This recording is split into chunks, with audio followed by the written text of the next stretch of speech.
சூரரை போற்றுன்னு ஒரு படம், அந்த படத்துக்கும் தேசிய விருது கிடைக்கும். அந்த படத்தினுடைய உண்மையான கதாநாயகன் யார்? ஜி.ஆர். கோபிநாத் அப்படின்னு சொல்லக்கூடிய டெக்கான் ஏர்வேஸ் அப்படின்னு ஒரு குறைந்த விலையில பயணிகளை பயணிக்க வைக்கிறது அவருடைய இலக்கு. அதை சாதித்து காட்டிய ஒரு சாதனையாளருடைய படம் அது. அந்த சாதனையாளர் கடவுள் நம்பிக்கை உள்ளவர். அந்த சாதனையாளர் ஒரு மேல் சமூகத்தை சார்ந்தவர், அப்படிப்பட்ட ஒரு நபர். ஆனா அந்த படத்துல கதாநாயகனா நடிக்கிற சூர்யா எப்படி இருப்பார்னா கடவுள் மறுப்பாளரா இருப்பார். திருமணத்தை கூட ஏதோ கடவுள் மறுப்பு திருமணம் மாதிரி வெறும் மாலை போட்டு திருமணம் பண்ணும்போது கூட அவர் ஈவேராவுடைய சிந்தனை உள்ள ஒரு மாதிரி கருப்பு சட்டை போட்டுக்கிறது, அதே மாதிரி பறையடிக்கும் பொழுது அப்படி ஆடுறது, இதெல்லாம் ஜி.ஆர். கோபிநாத் பண்ணாரா? அவருடைய வாழ்க்கை அப்படிதான் இருந்துச்சா? கிடையாது. அவர் ஒரு ஜெனியூன் கேரக்டர். ஆனா இந்த படத்துல இப்படி தமிழ்நாட்டு கல்ச்சருக்கு இப்படி காட்டினா, அதே மாதிரி தமிழ்நாட்டில் இருக்கிற இந்த ஈவேரா குரூப்புக்கு கருப்பு சட்டையை காட்டினா, இது மாதிரி இருந்தாதான் படம் ஓடும், நிறைய பேர் அதுக்கு பாசிட்டிவ் கமெண்ட் கொடுப்பாங்கன்னு படம் எடுத்தார்களே தவிர, இதை ஒரு உண்மை கதை அதில் இருந்தால் கூட அதில் நிறைய ஜோடனைகள் இருந்தது. ஆனால் அதுக்கு மத்திய அரசு விருது கொடுக்கும் பொழுது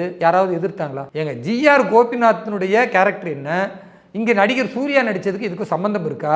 அவர் கடவுள் நம்பிக்கை உள்ளவர், இவர் கடவுள் மறுப்பாளராக படத்தில் காட்டுறீங்க. அப்போ இந்த மாதிரி நிறைய கோளாறுகள் இருக்கும் பொழுது ஒரு உண்மை கதையை திரித்து சொல்கிறீங்க, அவருடைய பர்சனலே நீங்கள் காலி பண்ணிட்டீங்க அப்படின்னு சொல்லாமல் கைதட்டி வரவேற்றாங்க. கலையை கலையாக பார்க்கணும், அது ஒரு கமர்ஷியல் படம்னா அப்படி இப்படி 4 சேர்க்கத்தான் வேணும், அப்போ தான் ஆடியன்ஸ் பார்ப்பாங்க.